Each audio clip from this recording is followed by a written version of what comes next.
4.3이 끝난 후에도 많은 유족들은 가족을 잃은 고통에 더해 낙인과 배제라는 연좌제의 고통 속에 살아야 했습니다.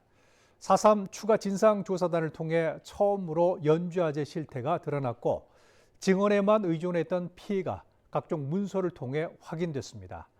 하지만 조사에도 한계가 존재했고 앞으로 책임과 피해 회복 등 남은 과제가 많습니다.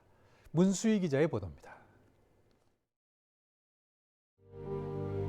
오랜 시간 국민을 통제하기 위한 수단으로 작동해온 연좌제.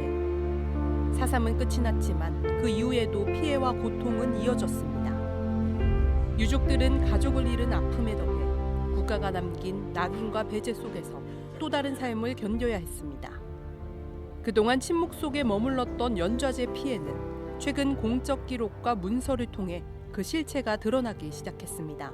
그동안에는 증언으로만 연좌제 피해를 말씀 듣고 이런 이제 그랬나 하는 이제 약간의 그 추측, 그랬구나라고 할 수 있는데 그 실체가 드러나는 거잖아요. 그래서 그 뭐 신원특위자 명부랄지, 그 다음에 다시 연좌제 그 신원관리 지침이랄지 이런 것들을 눈으로 확인하면서 놀랐죠. 그래서 그런 부분들이 이제 확인이 됐다라고 이제 할 수 있는 그런 조사였습니다. 연좌제 피해는 단순한 불이익을 넘어 한 사람의 삶 전체를 제한하는 구조적인 문제였습니다. 취업과 진로는 물론 삶의 선택 자체가 막혔고 그 영향은 수십 년에 걸쳐 이어졌습니다. 이제 질문은 과거를 밝히는 데서 나아가 어떻게 회복할 것인가로 향해야 한다는 점입니다. 다양한 회복 방안이 거론되고 있는 가운데 현실적인 접근에 대한 논의도 시작되고 있습니다. 하지만 접근은 조심스러울 수밖에 없습니다. 만약 국가가 남긴 기록만을 기준으로 삼는다면 기록조차 남기지 못한 채 기회를 잃은 이들은 진상규명의 문턱에서 또다시 배제되는 제2의 연좌제를 겪게 될 수 있습니다. 누구를 어디까지 피해로 인정할 것인지 4.3 피해자 개념의 재정립도 필요한 시점입니다. 지금 희생자라고 하면 4.3 기간에 있었던 행방불명을 비롯한 후유장애인 이런 분들만 이제 해당이 되는데 4.3 이후에 연좌제 피해라든가 아니면 고문당하거나 아니면 진상규명 과정에서 피해를 본 분들에 대해서 이분들이 그 4.3 특별법으로 회복 조치를 해주는 게 좀 미흡합니다.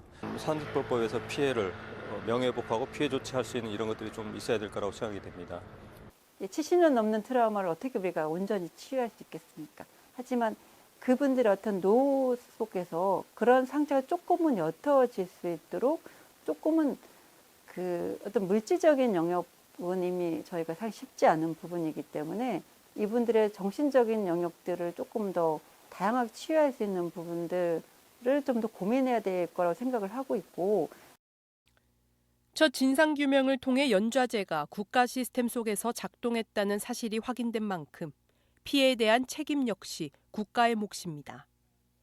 공식적인 사과와 함께 사회적 인정, 무엇보다 다시는 같은 일이 반복되지 않도록 하는 교육과 기록의 축적까지 종합적인 회복 방안을 마련하기 위한 논의가 중요해지고 있습니다. 그러니까 해방 이후에 한국전쟁을 거치면서 활용된 연좌제는 정치적으로 구분하는 방식이라고 생각합니다. 그리고 기회를 갖다가 주지 않고 정치적으로 구분하고 이런 의미에서 반공주의적인 일종의 배분 원칙이다라고 생각을 해요.